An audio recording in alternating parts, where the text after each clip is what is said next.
Bonjour à tous et bienvenue dans cette partie de la formation. Dans cette partie, nous allons parler des objets en JavaScript. Mais c'est quoi un objet? Alors, dès lors qu'on parle d'objets, ce qui nous vient à l'esprit, c'est les objets de la vie réelle. Un stylo, par exemple, disons un téléphone, un ordinateur, voilà. Bref, tout ce qui est objet de la vie réelle qu'on peut toucher. En informatique, les choses sont un peu différentes. Quand on parle d'objets en informatique, il s'agit tout simplement d'une représentation virtuelle. Ce qui veut dire que on peut avoir des objets même qui n'existent pas dans la vie réelle, qu'on peut voir que dans l'imagination. Ok. Donc du coup, c'est ça. Donc, quand je vous parle aujourd'hui d'objets, surtout quand on est en JavaScript, il faut plus du tout voir quelque chose qui a une forme forcément. Ok. La forme, c'est pas du tout obligatoire. Ça peut être, par exemple, on peut parler d'une personne comme un objet, par exemple. Ok. Le but, quand on crée des objets en informatique, c'est de pouvoir regrouper des caractéristiques qui sont communes à l'objet que nous sommes en train de modéliser, afin de pouvoir manipuler plus tard ces caractéristiques-là. Donc voilà un peu ce que c'est qu'un objet. C'est une représentation virtuelle, soit des objets de la vie réelle, ou bien des objets virtuels. Le but qu'il y a derrière, c'est de pouvoir collecter et regrouper au même endroit les informations sur l'objet en question et pouvoir manipuler ces informations-là plus tard. Alors, nous allons voir comment créer un objet. Alors, quand on crée un objet, il faut pouvoir stocker, puisque le but, c'est de pouvoir utiliser plus tard. Donc, on va commencer par mettre notre mot-clé var, mettre ici le nom qu'on veut donner à notre objet.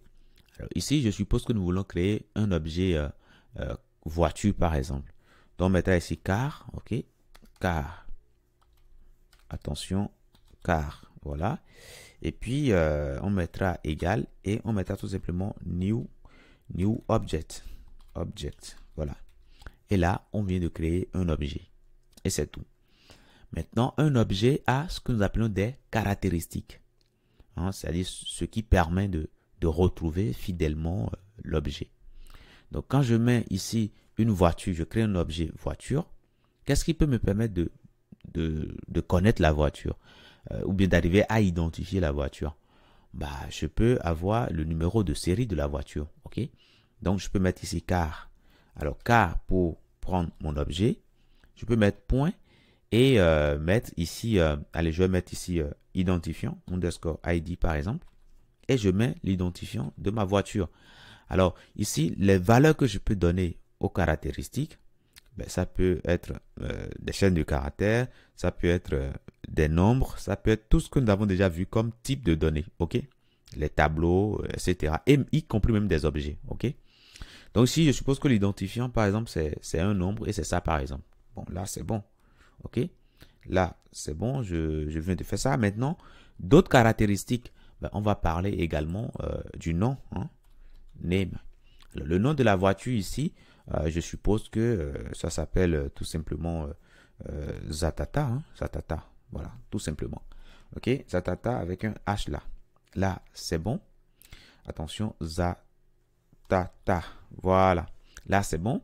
Maintenant, également, on peut mettre d'autres caractéristiques, comme par exemple l'année de la voiture. Je suppose que la voiture, alors on va mettre ici year par exemple. Je suppose que la voiture a été créée, disons en 2020 par exemple. Ok, c'est l'année peut-être d'achat de la voiture. Voilà, nous venons déjà ici de déclarer un objet. Et là, on vient de créer des propriétés ou plutôt des caractéristiques pour l'objet. Ok, donc ajout de propriété à l'objet. Voilà. Alors, si nous revenons ici au niveau de notre navigateur ici, je peux tenter d'accéder à car pour voir. Donc, car, qu'est-ce que je vois? Je vois que ça m'affiche tout simplement ici des accolades. Et puis, à l'intérieur, j'ai tout simplement les attributs que j'ai définis tout à l'heure. Imaginez que je n'ai pas défini ces attributs-là, par exemple. Ok. Imaginez que je n'ai pas défini ça. Qu'est-ce qui va se passer? Alors, quand je reviens ici, je peux retrouver car ici et on voit que c'est des accolades vides. Voilà, ok. Donc voilà. Donc si je mets des éléments, bah, je verrai les éléments et vous allez voir également qu'on peut consulter ces éléments-là. Donc voilà mon car ici. Maintenant, si je veux consulter l'identifiant du car, c'est-à-dire de la voiture, je peux prendre déjà la voiture qui constitue en lui-même l'objet et je mets tout simplement point et je mets maintenant le nom de la propriété que je veux consulter. Donc c'est underscore ID. Donc le fait de mettre ça, ça va m'afficher tout simplement l'identifiant de la voiture. Je peux également dire, ben, je veux regarder le nom de la voiture. Donc je mettais tout simplement name ici. Et là, je vois le nom de la voiture. Je peux regarder l'année également de construction de la voiture, ou plutôt d'achat de la voiture. Okay? Et là, je vois bien l'année. Donc là, c'est bon. Mais cette façon de faire les choses ici, okay, cette façon de faire les choses, on peut encore faire autrement. Okay? On peut simplement mettre car comme ça et mettre tout simplement des accolades, okay? Pardon, des crochets. Et dans les crochets, ben, on met tout simplement sous forme de chaîne de caractères l'attribut que nous souhaitons récupérer. Et là, on voit que ça nous met bien Zatata là, ok? Alors, si je mets par exemple l'identifiant, ok, je peux mettre underscore ID par exemple. Et là, ça m'affiche bien l'identifiant. Je peux mettre également year, ok? Et là, ça m'affiche bien l'année ici en bas, ok? Voilà.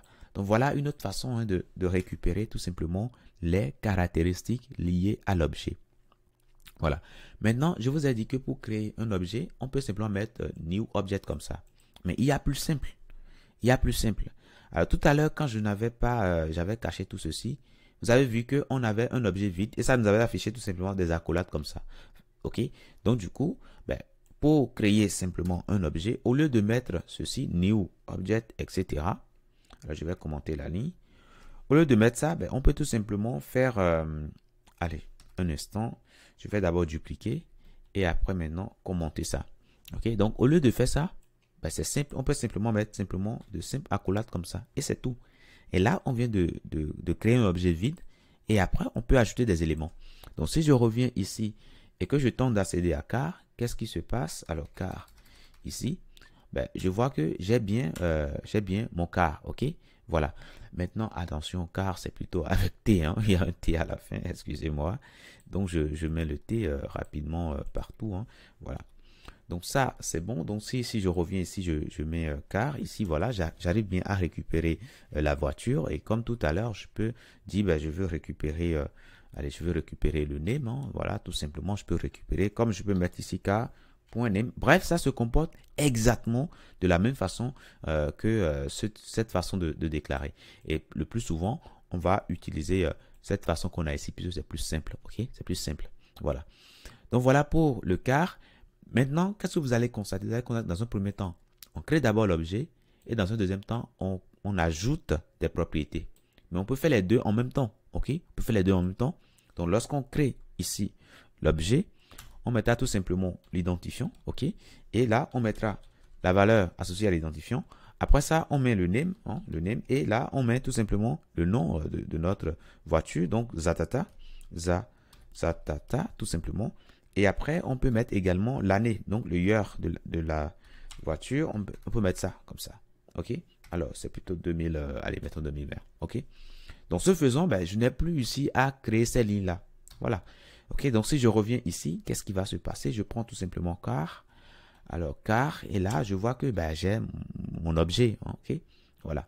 Maintenant, s'il venait que j'ai oublié d'ajouter un élément, je suppose que là, j'ai oublié d'ajouter le modèle de la voiture. OK? Donc, du coup, je peux prendre directement car comme ça. OK? Et mettre ici modèle. Alors là, ça me met on define parce qu'il n'y a pas de modèle défini par défaut sur le car. Maintenant, moi, je peux maintenant dire, ben, je veux créer cette propriété-là et je veux lui donner la voiture, allez, E25 par exemple, tout simplement. Et là, c'est bon. Donc, si je reprends ici car, par exemple, là, je vois que désormais, j'ai tout simplement modèle et puis j'ai E25. Voilà, ok. Voilà, et je peux maintenant dire, ben, je veux accéder à car.modèle, ok. Et là, j'accède bien au modèle de ma voiture. Donc, voilà pour déjà comment créer les objets et comment mettre des éléments dedans, ok. Et à partir du moment que vous voyez que c'est pas suffisant, ok, après vous pouvez modifier hein, et ajouter des éléments tout simplement en mettant ici. Alors si je mets car.modèle, je peux ajouter ici tout E10, pardon, E25 par exemple, tout simplement. OK? Donc là, c'est bon. Donc voilà ce que je tenais à vous dire dans cette partie. OK? Je vous dis merci et à tout de suite dans la prochaine.